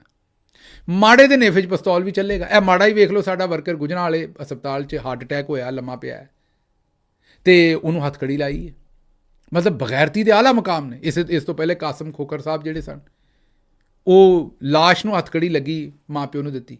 ਮਾੜਾ ਸੀ ਨਾ, ਮਾੜੇ ਨੇ, ਮਾੜੇ ਨਾਲ ਇੱਥੇ ਸਾਰਾ ਜ਼ੋਰ ਚੱਲਦਾ। ਇਸੇ ਤਰੀਕੇ ਨਾਲ ਕ੍ਰਿਸਚੀਅਨ ਬਰਾਦਰੀ ਜਿਹੜੀ ਹੈ ਉਹ ਵੀ ਮਾੜੀ ਹੈ, ਮਾਈਨੋਰਿਟੀ ਵੀ ਹੈ, ਅਤੇ ਮਾਲ ਪਾਣੀ 'ਚ ਵੀ ਮਾੜੀ ਹੈ।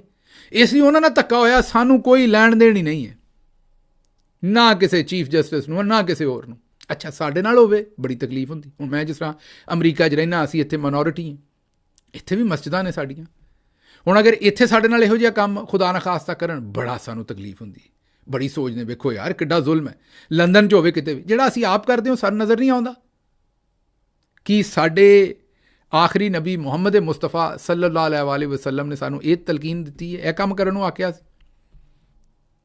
ਸਾਨੂੰ ਇਜਾਜ਼ਤ ਹੈ ਕੰਮ ਕਰਨ ਦੀ ਜਿਹੜਾ ਅਸੀਂ ਕਰਦੇ ਹਾਂ। ਉਹਨਾਂ ਦੇ ਨਾਂ ਦੇ ਉੱਤੇ ਅਸੀਂ ਲੋਕਾਂ ਨੂੰ ਬਗੈਰ ਪੁੱਛ ਪ੍ਰਤੀਤ ਕੀਤੇ ਹੀ ਕਤਲ ਕਰ ਦਿੰਦੇ। ਉਹ ਜੀ ਨਹੀਂ, ਅਸੀਂ ਨਹੀਂ ਸੁਣਨੀ ਇਹ ਗੱਲ। ਉਹ ਬਈ ਨਹੀਂ ਸੁਣਨੀ, ਪਰ ਤਹਿਕੀਕ ਤੇ ਕਰ ਲਓ, ਕੀਤੀ ਹੈ ਕਿਸੇ ਨੇ, ਆਪਣੇ ਜ਼ਿੱਦ ਕੱਢ ਲਈ ਹੈ। ਇਸ ਵਾਸਤੇ ਉੱਥੇ ਜਿਹੜਾ ਮਾੜਾ ਹੈ, ਉਹ ਜਿਹੜਾ ਵੀ ਹੈ ਉਹਨੂੰ ਤੁੰਨ ਦੇਣਾ। ਹੁਣ ਉਹ ਜੜ੍ਹਾਂ ਵਾਲੇ ਦੇ ਵਿੱਚ ਜਿਹੜੀ ਕ੍ਰਿਸਚੀਅਨ ਬਰਾਦਰੀ, ਉਹਨਾਂ ਨੂੰ ਕੋਈ ਇਨਸਾਫ ਹੀ ਨਹੀਂ ਲੱਭਾ। ਇਹਦੀ ਗੱਲ ਤੁਸੀਂ ਮੀਡੀਆ 'ਤੇ ਦੀ ਗੱਲ ਵੀ ਨਹੀਂ ਹੁੰਦੀ, ਵੇਖੋਗੇ ਸਾਰੇ ਮਰਕਜ਼ੀ ਮੁਜਰਮ ਛੱਡ ਦਿੱਤੇ ਨੇ, ਡਰਦੇ ਨੇ ਸਾਰੇ ਮੌਲਵੀਆਂ ਤੋਂ। ਇੱਥੇ ਗੱਲ ਕੀਤੀ ਤੇ ਸਾਡੇ ਤੇ ਫਤਵੇ ਲੱਗ ਜਾਣੇ ਨੇ ਕਿ ਇਹ ਇਨਸਾਨ ਨਹੀਂ ਹੈ ਕਿ ਕ੍ਰਿਸਚੀਅਨ। ਪਾਕਿਸਤਾਨ ਦੇ ਝੰਡੇ 'ਚ ਜਿਹੜਾ ਮੇਰਾ ਉਹਦਾ ਡੰਡਾ ਤੇ ਪੂਰੇ ਝੰਡੇ ਨੂੰ ਹੀ ਚੜ੍ਹਿਆ ਹੈ, ਉਹ ਤਾਂ ਚਲੋ ਹੈ ਹੀ ਹੈ, ਉਹ ਤਾਂ ਸਾਰਿਆਂ ਦਾ ਹੀ ਮਸਲਾ ਹੈ। ਡੰਡੇ ਵਾਲਾ ਮਸਲਾ ਤਾਂ ਚਲੋ ਸਾਰਿਆਂ ਨੂੰ ਹੀ ਹੈ। ਉਹ ਵਿਚਾਰਾ ਪਹਿਲਾਂ ਮਾਈਨੋਰਿਟੀ ਨੂੰ ਚੜ੍ਹਿਆ, ਚਿੱਟੇ ਪਾਸੇ ਚੜ੍ਹਿਆ, ਵੇਖ ਲਓ। ਤੇ ਇੰਨਾ ਘੱਟ ਜੇ ਕਿ ਗਾਂ ਉਹਨਾਂ ਦੇ ਘਰ ਵੀ ਸਾੜਨੇ, ਉਹਨਾਂ ਦੇ ਜਿਹੜੇ ਮਜ਼ਹਬੀ ਮੁਕਾਮਾਤ ਨੇ ਉਹ ਵੀ ਸਾੜਨੇ। ਨਾ ਇਹ ਆਈਨ ਇਜਾਜ਼ਤ ਦਿੰਦਾ ਹੈ, ਨਾ ਇਹ ਮਜ਼ਹਬ ਇਜਾਜ਼ਤ ਦਿੰਦਾ ਹੈ, ਅਤੇ ਜਿਨ੍ਹਾਂ ਨੇ ਕੀਤਾ ਉਹਨਾਂ ਨੂੰ ਛੱਡ ਦਿੱਤਾ ਜੇ ਸਾਰਿਆਂ ਨੂੰ। ਬੜੀ ਅਫਸੋਸ ਦੀ ਗੱਲ ਹੈ, ਮੈਂ ਇਹੀ ਕਹਿ ਸਕਦਾ। ਸ਼ਰਮ ਆਉਣ ਦੀ ਸਾਨੂੰ ਗੱਲ ਹੈ, ਲੇਕਿਨ ਆਉਣੀ ਸਾਨੂੰ ਕੋਈ ਨਹੀਂ। ਅਗਲੀ ਖਬਰ 'ਤੇ ਚੱਲਦੇ ਹਾਂ ਜੀ। ਤਲਾਲ ਚੌਧਰੀ ਅਤੇ ਐਮਲ ਵਲੀ ਦਾ ਆਪਸ ਲੜਾਈ ਹੋ ਗਈ ਹੈ। ਤਲਾਲ ਚੌਧਰੀ ਨੇ ਉਹਨਾਂ ਨੂੰ ਈਜ਼ੀ ਲੋਡ ਕਹਿ ਦਿੱਤਾ ਹੈ, ਅਤੇ ਉਹਨਾਂ ਨੇ ਅਗਲੇ ਪਾਸੇ ਉਹਨਾਂ ਨੂੰ ਆਖਿਆ ਵੀ ਤੁਹਾਡੀ ਜੇ ਸ਼ਕਲ ਅਸੀਂ ਵਿਖਾਤੀ ਫਾਰਮ 47 ਦੀ, ਸਾਰੇ ਸ਼ਰਮਿੰਦਾ ਹੋ ਜਾਓਗੇ। ਤੁਸੀਂ ਸਾਰੇ ਹੀ ਫਾਰਮ 47 ਦੇ ਪੈਦਾਵਾਰ ਹੋ, ਅਤੇ ਤੁਸੀਂ ਸਾਰੇ ਜਿੱਤ ਕੇ ਕਿਵੇਂ ਆਏ ਹੋ, ਤੁਹਾਡਾ ਕਾਇਦ ਕਿਵੇਂ ਜਿੱਤ ਕੇ ਆਇਆ। ਮਤਲਬ ਲੜਾਈ ਕਰ ਰਹੇ ਨੇ, ਈਜ਼ੀ ਲੋਡ, ਅਤੇ ਪਤਾ ਨਹੀਂ ਕੀ ਕੁਝ ਇੱਕ ਦੂਜੇ ਨੂੰ ਆਖ ਰਹੇ ਨੇ। ਨਾਲ ਆਖਿਆ ਵੀ ਉਹ ਤਲਾਲ ਚੌਧਰੀ ਸਾਹਿਬ ਨੇ ਕਿਹਾ ਮੈਂ ਤਾਂ ਅੱਜ ਤੱਕ ਮਾਫੀ ਨਹੀਂ ਮੰਗੀ, ਅਸੂਲਾਂ 'ਤੇ ਰਿਹਾ। ਉਹਨਾਂ ਆਖਿਆ ਤੁਸੀਂ ਸੁਪਰੀਮ ਕੋਰਟ ਤੋਂ ਮਾਫੀ ਮੰਗੀ ਸੀ, ਕੰਨਾਂ ਨੂੰ ਹੱਥ ਲਾ ਕੇ, ਉਹਨਾਂ ਦਿੱਤੀ ਨਹੀਂ। ਬਹਰਹਾਲ ਕੜਮਾਸ ਦੀ ਲੜਾਈ ਹੈ ਇਹ। ਮੇਰਾ ਮਤਲਬ ਵੈਸੇ ਤਾਂ ਐਮਲ ਵਲੀ ਖਾਨ ਸਾਹਿਬ ਆਪ ਵੀ ਤਾਂ ਫਾਰਮ 47 ਦੀ ਪੈਦਾਵਾਰ ਨੇ, ਉਹ ਵੀ ਤਾਂ ਜਾ ਕੇ ਉੱਥੋਂ ਮਾਸ਼ਾਅੱਲਾ ਬਣੇ ਨੇ ਸੈਨੇਟਰ ਬਲੋਚਿਸਤਾਨ ਤੋਂ। ਇੱਥੋਂ ਬਣਦੇ ਨਹੀਂ ਸੀ ਅਤੇ ਉੱਥੇ ਜਾਣਾ ਪਿਆ। ਅਤੇ ਇਹ ਆਪੇ ਸਾਰੀ ਪਾਰਟੀਆਂ ਆਪੇ ਹੁਣ ਸੋਚ ਲੈਣ, ਸਮਝ ਲੈਣ ਵੀ ਇੰਜ ਦੀ ਲੜਾਈ ਇਹਨਾਂ ਨੂੰ ਕੋਈ ਵਾਰੇ ਨਹੀਂ ਖਾਣੀ, ਇੱਕ ਦੂਜੇ ਨੂੰ ਗਾਲਾਂ ਕੱਢਣ ਦਾ ਕੋਈ ਫਾਇਦਾ ਨਹੀਂ ਹੈ। ਅੱਛਾ ਜੀ, ਅਗਲੀ ਖਬਰ ਤੁਹਾਨੂੰ ਮੈਂ ਪਹਿਲਾਂ ਪੂਰੀ ਸੁਣਾਉਣੀ ਹੈ, ਫਿਰ ਦੱਸਣਾ ਇਹਦੇ ਵਿੱਚ ਹਕੀਕਤ ਕੀ ਹੈ, ਇਸ ਲਈ ਪਹਿਲਾਂ ਨਾ ਬੰਦੂਕ ਕੱਢ ਲਿਓ। ਮੀਆਂ ਨਵਾਜ਼ ਸ਼ਰੀਫ ਫਲਸਤੀਨ ਦੇ ਮਾਮਲੇ 'ਤੇ ਹਕੂਮਤ ਦੇ ਬਦਲਦੇ ਹੋਏ ਮੌਕਫ ਤੋਂ ਸਖਤ ਨਾਰਾਜ਼ ਨੇ। ਉਹਨਾਂ ਦਾ ਕਹਿਣਾ ਹੈ ਕਿ ਅਗਰ ਇਸ ਨਿਜ਼ਾਮ ਦੇ ਕਿਆਮ ਲਈ ਉਹਨਾਂ ਦੀ ਬੇਟੀ ਦੀ ਹਕੂਮਤ ਦੀ ਕੁਰਬਾਨੀ ਵੀ ਦੇਣੀ ਪਈ, ਅਤੇ ਉਹ ਆਪਣੀ ਸਿਆਸਤ ਨੂੰ ਇਸਰਾਈਲ ਨੂੰ ਤਸਲੀਮ ਕਰਨ ਲਈ ਕੁਰਬਾਨ ਕਰ ਦੇਣਗੇ, ਉਹ ਇਹਦੇ ਤੋਂ ਵੀ ਗੁਰੇਜ਼ ਨਹੀਂ ਕਰਨਗੇ। ਮੀਆਂ ਨਵਾਜ਼ ਸ਼ਰੀਫ ਦਾ ਬਿਆਨ, ਲੇਕਿਨ ਇਹ ਨਾ ਸੋਚ ਲੈਣਾ ਸੱਚਾ ਹੈ, ਝੂਠਾ ਹੈ। ਇਹ ਪੈਰੋਡੀ ਅਕਾਊਂਟ ਬਣਿਆ ਇਰਫਾਨ ਸਦੀਕੀ ਸਾਹਿਬ ਦਾ, ਉਹਨਾਂ ਨੇ ਕੀਤਾ ਹੈ। ਇਹ ਤੇ ਆਪਣੀ ਹਕੂਮਤ ਦੀ, ਇਹ ਤੇ ਮੇਰਾ ਮਤਲਬ ਹੈ ਕਿ ਇਹਨਾਂ ਕੋਲੋਂ ਜੋ ਮਰਜ਼ੀ ਲੈ ਲਓ ਤੁਸੀਂ। ਅਤੇ ਉਹ ਇੱਕ ਖਬਰ ਫਿਰ ਰਹੀ ਸੀ, ਅਸੀਂ ਕਿਹਾ ਤੁਹਾਨੂੰ ਦੇ ਦਈਏ, ਕਿਤੇ ਸੱਚੀ ਨਾ ਸਮਝ ਲੈਣਾ ਮਿਹਰਬਾਨੀ ਕਰਕੇ, ਇਹ ਝੂਠੋ ਝੂਠ 44। ਅੱਛਾ ਜੀ, ਅਗਲੀ ਖਬਰ। ਚੀਫ ਮਿਨਿਸਟਰ ਮਰੀਮ ਨਵਾਜ਼ ਸ਼ਰੀਫ ਨੇ 40 ਬੱਸਾਂ ਦਾ ਗਿਫਟ ਲਾਹੌਰ ਨੂੰ ਦੇ ਦਿੱਤਾ। ਇਹ PMLN ਦਾ ਆਫੀਸ਼ੀਅਲ ਜਿਹੜਾ ਟਵਿੱਟਰ ਹੈ, ਉਹਦੇ 'ਤੇ ਲੋਕਾਂ ਨੇ ਪੁੱਛਿਆ ਵੀ ਜਨਾਬ ਇਹ ਪਿਓ ਦੀ ਕਮਾਈ 'ਚੋਂ ਦਿੱਤਾ ਹੈ ਗਿਫਟ? ਗਿਫਟ ਤਾਂ ਆਪਣੇ ਪੱਲਿਓਂ ਦਿੰਦੇ ਨੇ ਨਾ। ਇਹ ਬੱਸਾਂ ਜਿਹੜੀਆਂ 40 ਲਾਹੌਰ 'ਚੋਂ ਆਈਆਂ ਨੇ, ਆਵਾਮ ਦਾ ਪੈਸਾ ਹੈ। ਇਹ ਗਿਫਟ ਕੋਈ ਪੱਲਿਓਂ ਦਿੱਤਾ ਹੈ ਬਾਜੀ ਨੇ, ਬਾਜੀ ਦੇ ਆਪਣੇ ਪੈਸੇ ਨੇ ਜਿਹੜਾ ਗਿਫਟ ਉਹਨਾਂ ਨੇ ਦਿੱਤਾ। ਬਾਜੀ ਦੀ ਇਹ ਵੀ ਸਟੇਟਮੈਂਟ ਮਾਰਕੀਟ ਫਿਰਨ ਡਈ ਵੀ ਦੂਜੇ ਸੂਬੇ ਆਉਂਦੇ ਨੇ ਪੰਜਾਬ ਦੀ ਚੀਫ ਮਿਨਿਸਟਰ ਸਾਨੂੰ ਦੇ ਦਿਓ, ਵੀ ਲੈ ਜਾਓ ਬਈ, ਅਸੀਂ ਆਨੇ ਲੈ ਜਾਓ, ਤੁਹਾਡੀ ਮਿਹਰਬਾਨੀ ਲੈ ਜਾਓ ਇਹਨੂੰ। ਲੇਕਿਨ ਮੈਨੂੰ ਇਹ ਪਤਾ ਵੀ ਉਹਨਾਂ ਸ਼ਾਮੋਂ ਸ਼ਾਮ ਹੀ ਰੋਂਦਿਆਂ ਪਿੱਟਦਿਆਂ ਵਾਪਸ ਕਰਕੇ ਜਾਣੀ ਭੈਣ ਸਾਡੀ, ਸਾਡੇ ਕੋਲ ਨਹੀਂ ਰੱਖੀ ਜਾਂਦੀ। ਬਹੁਤ ਭਾਰਾ ਕੰਮ ਹੈ ਸਾਡੇ ਲਈ, ਸਾਡੇ ਕੋਲੋਂ ਇਹ ਕੰਮ ਨਹੀਂ ਕੀਤਾ ਜਾਂਦਾ। ਅਤੇ ਬਹਰਹਾਲ ਗਿਫਟ ਤਾਂ ਇੰਝ ਹੀ ਹੈ ਵੀ ਜਿਵੇਂ ਘਰੋਂ ਦਿੱਤਾ। ਹਾਲਾਂਕਿ ਇਹ ਬਲਕਿ ਜਿਸ ਵੇਲੇ ਦਿੱਤੀ ਜਾਂਦੀ ਹੈ ਉਸ ਵੇਲੇ ਜਿਹੜੇ ਪੈਸੇ ਨੇ ਉੱਤੇ ਹੋਰ ਖਰਚ ਕਰਦੇ ਨੇ ਤਕਰੀਬਾਤ ਕਰਨ ਵਾਸਤੇ। 5 ਕਰੋੜ ਰੁਪਈਆ ਚਕਵਾਲ 'ਚ ਬਾਜੀ ਨੇ ਰੋਟੀ ਪਾਣੀ 'ਤੇ ਖਰਚ ਕੀਤਾ। ਹਾਂਜੀ, ਕੱਲ੍ਹ ਦੀ ਖਬਰ ਸੀ। ਚਕਵਾਲ 'ਚ ਬਾਜੀ ਗਈ ਹੈ, ਉੱਥੇ 5 ਕਰੋੜ ਰੁਪਈਆ ਖਰਚਾ ਆਇਆ ਬਾਜੀ ਦੇ ਫੰਕਸ਼ਨ 'ਤੇ। ਉੱਥੇ ਜਿਹੜਾ ਜੂਸ ਪਿਲਾਇਆ ਗਿਆ ਉਹਦੇ 'ਤੇ ਵੀ ਬਾਜੀ ਦੀਆਂ ਤਸਵੀਰਾਂ ਲੱਗੀਆਂ ਨੇ ਚੀਫ ਮਿਨਿਸਟਰ ਸਾਹਿਬਾਂ ਦੀਆਂ, ਅਤੇ ਉਹ ਵੀ ਸਾਰੇ ਆਵਾਮ ਦੇ ਪੈਸੇ ਨੇ। ਉਹ ਹੁਣ ਜਿਹੜਾ ਹਾਇਰ ਐਜੂਕੇਸ਼ਨ ਉਹ ਵਿਚਾਰਾ ਭਰੇਗਾ ਉਹ ਪੈਸੇ 5 ਕਰੋੜ ਉਹਨਾਂ ਨੂੰ ਦੇ ਦਿੱਤੀਆਂ ਨੇ ਜਨਾਬ। ਜਿਹੜੀਆਂ ਕਾਗਜ਼ਾਤ ਨੇ ਉਹਨਾਂ ਨੂੰ ਦੇ ਦਿੱਤੇ ਨੇ ਸਾਰੇ ਦੇ ਸਾਰੇ। ਅਤੇ ਇਹ 5 ਕਰੋੜ ਜਿਹੜੇ ਨਾ ਇਹ ਰੁਪਈਆ ਉੱਥੇ ਹਾਇਰ ਐਜੂਕੇਸ਼ਨ ਕਮਿਸ਼ਨ ਦਾ ਇੱਕ ਫੰਕਸ਼ਨ 'ਤੇ ਬਾਜੀ ਨੇ ਲਾ ਦਿੱਤਾ। ਅੱਗੋਂ ਕੋਈ ਅਵਾਰਾ ਕੁੱਤੇ ਨੇ ਪਾਕਪਤਨ ਦੇ, ਉਹ ਪੈ ਗਏ ਨੇ ਅਤੇ ਬਾਜੀ ਦਾ ਹਮਲਾ ਵਾਪਸ ਉਹਨਾਂ ਨੂੰ ਪੈ ਗਿਆ। ਉਹਨਾਂ ਨੇ ਉੱਥੇ ਕੋਈ ਹਸਪਤਾਲ ਦੇ ਵਿੱਚ ਡਾਕਟਰ ਅਤੇ ਖਵਾਤੀਨ ਅਤੇ 11 ਬੰਦੇ ਜ਼ਖਮੀ ਕਰ ਦਿੱਤੇ ਨੇ, ਅਤੇ ਬਾਜੀ ਨੇ ਹੁਣ ਉਹਦੇ 'ਤੇ ਐਕਸ਼ਨ ਲੈ ਲਿਆ। ਸਾਹੀਵਾਲ ਦੇ ਕਮਿਸ਼ਨਰ ਕੋਲੋਂ ਰਿਪੋਰਟ ਤਲਬ ਕਰ ਲਈ। ਹੁਣ ਜ਼ਰਾ ਹਾਲਾਤ ਵੇਖ ਲਓ ਵੀ ਕੁੱਤੇ ਨੇ ਕੋਈ 2-3 ਜਿਨ੍ਹਾਂ ਨੇ ਉੱਥੇ ਬੰਦਿਆਂ ਨੂੰ ਵੱਢ ਲਿਆ, ਅਤੇ ਉਹਦਾ ਨੋਟਿਸ ਚੀਫ ਮਿਨਿਸਟਰ ਲੈ ਰਹੀ ਹੈ, ਅਤੇ ਕਮਿਸ਼ਨਰ ਕੁੱਤਿਆਂ ਦੀ ਰਿਪੋਰਟ ਬਣਾ ਕੇ ਭੇਜੇਗਾ। ਕੁੱਤੀ ਹੋਇਆ ਪਿਆ ਕੰਮ, ਯਕੀਨ ਕਰੋ। ਪੰਜਾਬੀ ਦਾ ਇੱਕ ਮੁਹਾਵਰਾ ਨਾ, ਕੁੱਤੀ ਹੋ ਜਾਣਾ ਮੀਨ ਜਿਸ ਵੇਲੇ ਤਬਾਹੀ ਹੋ ਜਾਣਾ, ਮੀਨ ਸਤਿਆਨਾਸ਼ ਹੋ ਜਾਣਾ। ਇਹ ਕੁੱਤੀ ਹੋਇਆ ਪਿਆ ਕਸਮੇ ਖੁਦਾ ਦੀ, ਹਰ ਕੰਮ ਸਤਿਆਨਾਸ਼ ਹੋਇਆ ਪਿਆ। ਗੌਰ ਕਰੋ ਕਿ 2-3 ਕੁੱਤਿਆਂ ਨੇ ਬੰਦਿਆਂ ਨੂੰ ਵੱਢਿਆ। ਮੈਂ ਨਹੀਂ ਆਂਦਾ ਵੀ ਇਹ ਠੀਕ ਕੰਮ ਹੈ, ਮਾੜਾ ਕੰਮ ਹੈ, ਪਰ ਯਾਰ ਇਹ ਤਾਂ ਡਿਪਟੀ ਅਸਿਸਟੈਂਟ ਕਮਿਸ਼ਨਰ ਹੀ ਥੱਲੇ ਜਿਹੜਾ ਉਹ ਹੀ ਨੋਟਿਸ ਲੈ ਲੈ ਤਾਂ ਬੜੀ ਗੱਲ ਹੈ। ਉਹਨਾਂ ਅਸਿਸਟੈਂਟ ਕਮਿਸ਼ਨਰ ਦਾ ਨੋਟਿਸ ਨਹੀਂ ਦਵਾਇਆ, ਉਹਨਾਂ ਡਿਪਟੀ ਕਮਿਸ਼ਨਰ ਦਾ ਨਹੀਂ ਦਵਾਇਆ, ਉਹਨਾਂ ਨੇ ਕਮਿਸ਼ਨਰ ਦਾ ਨਹੀਂ ਦਵਾਇਆ, ਉਹਨਾਂ ਨੇ ਉੱਤੇ ਕਿਸੇ ਵਜ਼ੀਰ ਮਸ਼ੀਰ ਦਾ ਨਹੀਂ ਦਵਾਇਆ, ਉਹਨਾਂ ਨੇ ਉੱਤੇ ਕਿਸੇ ਸੈਕਟਰੀ ਦਾ ਜਾਂ ਚੀਫ ਸੈਕਟਰੀ ਦਾ ਨਹੀਂ ਦਵਾਇਆ, ਸਿੱਧਾ ਚੀਫ ਮਿਨਿਸਟਰ ਦਾ ਦਵਾਇਆ। ਅਤੇ ਰਿਪੋਰਟ ਕਮਿਸ਼ਨਰ ਜਿਹੜਾ 20ਵੇਂ ਜਾਂ 21ਵੇਂ ਗ੍ਰੇਡ ਦਾ ਹੋਏਗਾ ਉਹ ਬਣਾ ਕੇ ਭੇਜੇਗਾ ਵੀ ਇਹ ਹੁਣ ਦੱਸਣਾ ਜਨਾਬ ਵੀ ਕੁੱਤਿਆਂ ਨੇ ਪਹਿਲਾਂ ਕੀ ਖਾਧਾ ਸੀ ਵੱਢਣ ਤੋਂ ਔਰ ਕਿਸ ਤਰ੍ਹਾਂ, ਮਤਲਬ ਪੂਰਾ ਹੁਣ ਮੰਜ਼ਰਕਸ਼ੀ ਹੋਏਗੀ ਇਸ ਰਿਪੋਰਟ ਦੇ ਵਿੱਚ। ਅਤੇ ਬਹਰਹਾਲ ਮੈਂ ਕੀ ਕਹਾਂ, ਇਹ ਬਾਜੀ ਨੇ ਐਕਸ਼ਨ ਲਿਆ ਜੀ। ਜ਼ਰਾ ਬਾਜੀ ਵੀ ਕਿੱਡੀ ਵਿਹਲੀ ਹੈ ਅਤੇ ਪੰਜਾਬ ਹਕੂਮਤ ਵੀ ਕਿੱਡੀ ਵਿਹਲੀ ਹੈ, ਇਹ ਤੋਂ ਤੁਸੀਂ ਆਪ ਹੀ ਹਿਸਾਬ ਲਾ ਲਓ। ਖੈਰ ਅੱਗੇ ਸ਼ੈਲਾ ਰਜ਼ਾ ਸਾਹਿਬਾ ਦਾ ਆਖਰ 'ਤੇ ਇੱਕ ਟਵੀਟ ਹੈ ਜਿਹੜਾ ਤੁਹਾਡੇ ਸਾਹਮਣੇ ਰੱਖਦੇ ਨੇ। ਸਿਰਫ ਸਿਆਸੀ ਮਸਾਇਲ ਹੀ ਨਹੀਂ, ਐਕਸ ਪਰ ਸੋਸ਼ਲ ਮਸਾਇਲ ਕੋ ਵੀ ਉਜਾਗਰ ਕਰਨਾ ਚਾਹੀਏ। ਇਹ ਉਰਦੂ 'ਚ ਪੜ੍ਹਾਂਗਾ, ਪੰਜਾਬੀ 'ਚ ਤੁਸੀਂ ਥੋੜ੍ਹੀ ਪੰਜਾਬੀ 'ਚ ਤਬਸਰਾ ਕਰ ਦਿਆਂਗਾ। ਜਿਸ ਤਰ੍ਹਾਂ ਕੱਲ੍ਹ ਮੈਂ ਸ਼ਦੀਦ ਜ਼ਿਹਨੀ ਮਸਾਇਲ 'ਚ ਮੁਬਤਲਾ ਖਵਾਤੀਨ ਦੇ ਬਾਰੇ ਲਿਖਿਆ।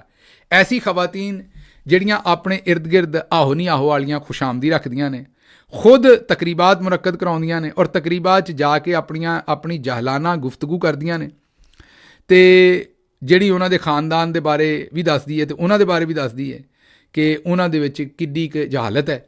ਇਹ ਮੈਂ ਥੋੜ੍ਹਾ ਜਿਹਾ ਤਰਜਮਾ ਕਰ ਰਿਹਾ, ਐਗਜ਼ੈਕਟ ਲਫ਼ਜ਼ ਨਹੀਂ ਉਹਨਾਂ ਦੇ। ਮਹਿਫਲ ਦੇ ਵਿੱਚ ਸਭ ਉਹਨਾਂ ਦੇ ਲਿਬਾਸ ਦੀ ਤਾਰੀਫ ਕਰਦੇ ਨੇ। ਸ਼ਕਲ ਲਈ ਵੀ ਇੰਨੀਆਂ ਪਰੇਸ਼ਾਨ ਹੁੰਦੀਆਂ ਨੇ ਉਹ ਖਵਾਤੀਨ ਕਿ ਮਾਈਕਲ ਜੈਕਸਨ ਦੀ ਤਰ੍ਹਾਂ ਸਰਜਰੀਜ਼ ਕਰਵਾ ਲੈਂਦੀਆਂ ਨੇ। ਐਸੀਆਂ ਖਵਾਤੀਨ ਤੋਂ ਦੂਰੀ ਇਖਤਿਆਰ ਕਰਨੀ ਚਾਹੀਦੀ ਹੈ। ਉਹਨਾਂ ਦੀ ਗੱਲ ਦਾ ਜਵਾਬ ਨਾ ਦਿਓ, ਕਿਉਂਕਿ ਉਹਨਾਂ ਦੇ ਕੋਲ ਗੱਲ ਜਿਹੜੀ ਹੈ ਉਹ ਮਨਵਾਉਣ ਲਈ ਉਹ ਕੋਈ ਨਾ ਕੋਈ ਫਸਾਦ ਵੀ ਪੈਦਾ ਕਰ ਸਕਦੀਆਂ ਨੇ। ਇਸ ਲਈ ਫਸਾਦ ਤੋਂ ਗੁਰੇਜ਼ ਕਰੋ। ਉਹਨਾਂ ਦੀਆਂ ਖੁਸ਼ਾਮਦੀ ਜਿਹੜੀਆਂ ਨੇ ਉਹ ਅਗਰ ਉਹਨਾਂ ਨੂੰ ਮੁਖਲਸ ਮਸ਼ਵਰਾ ਦੇਣ ਔਰ ਉਹਨਾਂ ਨੂੰ ਮਸ਼ਵਰਾ ਦੇਣ ਕਿ ਤੁਸੀਂ ਗਵਰਨਮੈਂਟ ਆਫ ਸਿੰਧ ਦਾ ਅਦਾਰਾ 1123 'ਤੇ ਕਾਲ ਕਰੋ, ਅਤੇ ਜਿਹੜੇ ਜ਼ਿਹਨੀ ਮਸਾਇਲ ਨੇ, ਜਿਹੜੇ ਤੁਹਾਡੇ ਦਿਮਾਗੀ ਮਸਾਇਲ ਨੇ, ਉਹਨਾਂ ਦੀ ਹੈਲਪ ਉੱਥੇ ਡਾਕਟਰ ਦੇ ਕੋਲੋਂ ਲੈ ਲਓ। ਇਹ ਹੁਣ ਜਾਪਦਾ ਇੰਝ ਹੀ ਹੈ ਵੀ ਸ਼ੈਲਾ ਰਜ਼ਾ ਸਾਹਿਬਾਂ ਨੇ ਇਹ ਜਿਹੜੀ ਮਾਈਕਲ ਜੈਕਸਨ ਵਾਲੀਆਂ ਸਰਜਰੀਆਂ ਅਤੇ ਸਾਰੇ ਇਹ ਮਿਹਣੇ ਜਿਹੜੇ ਨੇ ਬਾਜੀ ਮਰੀਮ ਨੂੰ ਮਾਰੇ ਨੇ, ਇੰਝ ਹੀ ਲੱਗਦਾ ਹੈ। ਇਹ ਨਵੀਂ ਨੂਰਾ ਕੁਸ਼ਤੀ ਸ਼ੁਰੂ ਹੋਈ ਹੈ।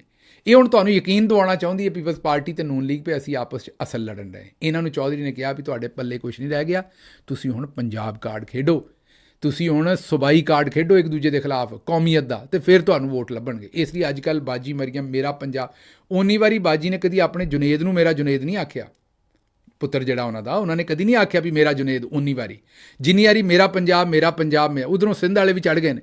ਇਹ ਨੂਰਾ ਕੁਸ਼ਤੀ, ਇਸ ਲੜਾਈ ਨੂੰ ਬਿਲਕੁਲ ਸੀਰੀਅਸ ਨਹੀਂ ਲੈਣਾ, ਇਹਨੂੰ ਬਿਲਕੁਲ ਬਸ ਸਿਗਰਟ ਲਾ ਕੇ ਪਾਸੇ। ਤੇ ਮੈਂ ਨਹੀਂ ਆਂਦਾ ਸਿਗਰਟ ਪੀਓ, ਮੈਂ ਇੱਕ ਮੁਹਾਵਰਾ ਤਾਂ ਨਾ ਕਿਹਾ ਸਿਗਰਟ ਪੀਣਾ ਬੁਰੀ ਚੀਜ਼ ਹੈ, ਬਿਲਕੁਲ ਨਹੀਂ ਪੀਣੀ, ਲੇਕਿਨ ਕਹਿਣ ਦਾ ਮਤਲਬ ਹੈ ਵੀ ਬਸ ਇਹਨੂੰ ਤਮਾਸ਼ਾ ਵੇਖੋ, ਤਮਾਸ਼ਬੀਨ ਬਣ ਕੇ, ਇਹਦੇ ਵਿੱਚ ਹੋਰ ਕੋਈ ਗੱਲ ਨਹੀਂ। ਮੈਨੂੰ ਇੱਥੋਂ ਇਜਾਜ਼ਤ ਦਿਓ ਤੇ ਰੱਬ ਰੱਖਾ।